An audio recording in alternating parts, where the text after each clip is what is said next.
This video will focus on the whole idea of using Rydberg's equation, the weird looking equation I have on the top right corner of this screen, in order to kind of figure out anything that has to do with these energy transitions. So one thing I need to point out from the beginning is there are other versions of Rydberg's equations.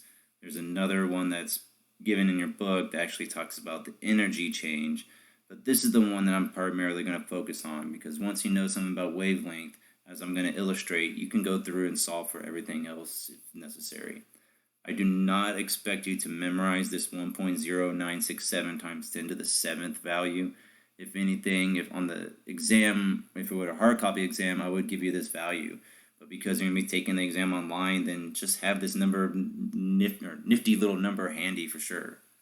And so, this problem says a hydrogen atom absorbs a photon of IR light and its electron enters the n equals 6 energy level. I want you to calculate the wavelength in nanometers, the change in energy in joules, and the frequency in hertz of the photon. And so one thing we have to kind of acknowledge here is that creepy looking equation only works whenever we are talking about transitions of electron from one energy level to the next. The other thing you should kind of notice this, and again, why I even made sure to point it out in that last video that I discussed about the Bohr's model, is IR light will always transition to a very specific n equals value. And that one is always going to be your n equals 3. And so in this case, that just means that any emission from n equals 6 going down to n equals 3 has to be an any IR light going from any value, n equals 6, 5, 4, and everything else, will always have to transition all the way to your n1 equals 3. And so we kind of go through and start working these things out. One thing I know you're probably going to want to ask me and kind of email me or something about is how do you know which one is n1 and n2? The answer to that, truthfully, is it doesn't matter because your n1 and your n2 are just transitions. But technically, when we kind of go through and look at these, I'm telling you that this stuff is absorbing your photon of light. And so here you should just make sure the fact that your n1 is going to be the lesser value, your n2 is going to be the greater value, because again, absorbing light, you go from a lower energy level up to a higher energy level. But say you mess it up and you make your 3n2 and your 6n1. In the end, you'll end up with a negative wavelength, which is an impossibility. And so in that instance, just take the negative off and you're still at the correct answer. You just have, again, those two values kind of swapped.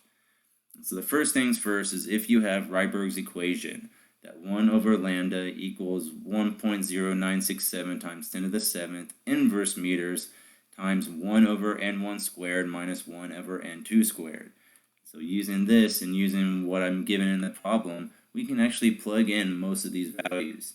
And so here we're looking at 1 over the lambda, because again, lambda is still what we're going to be calculating. That crazy number of the 1.0967 times 10 to the 7th, and then our n1 is going to be equal to 3, and our n2 is going to be equal to 6.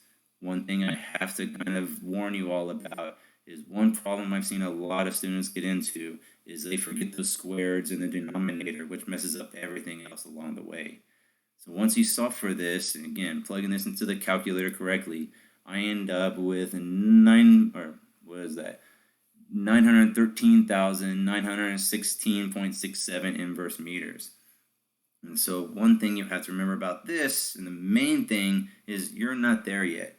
Because notice, one, I asked about nanometers, and the other instance is this value is in inverse meters. And so the reason for that is because you are solving for 1 over lambda, or the inverse of lambda. And so in order to fix these values, you need to, again, do the same thing, take the inverse of that, and you'll end up with 1 over your 913,916.67, and I end up with 1.094 times 10 to the negative 6 meters. Additionally, you need to pay attention to what I am asking you for. Here, I want this value to be in nanometers, not meters. So using the conversion that you should have known back from the very beginning of this semester is you need to be able to convert from your meters to your nanometers, or the fact that there's 10 to the 9th nanometers in 1 meter. And so here, multiply your 1.094 times 10 to the negative 6 times 10 to the ninth, and you get 1094 nanometers. So the next step is to use what we have.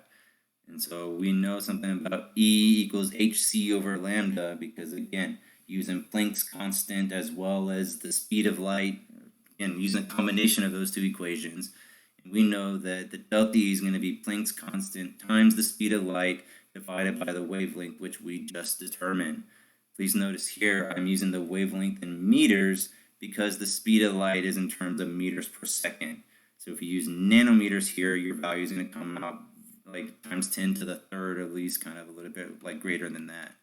So just plugging this into your calculator, you could end up with 1.87 times 10 to the negative 19 joules. And so this last step we're going to be interested in is you want to determine the frequency.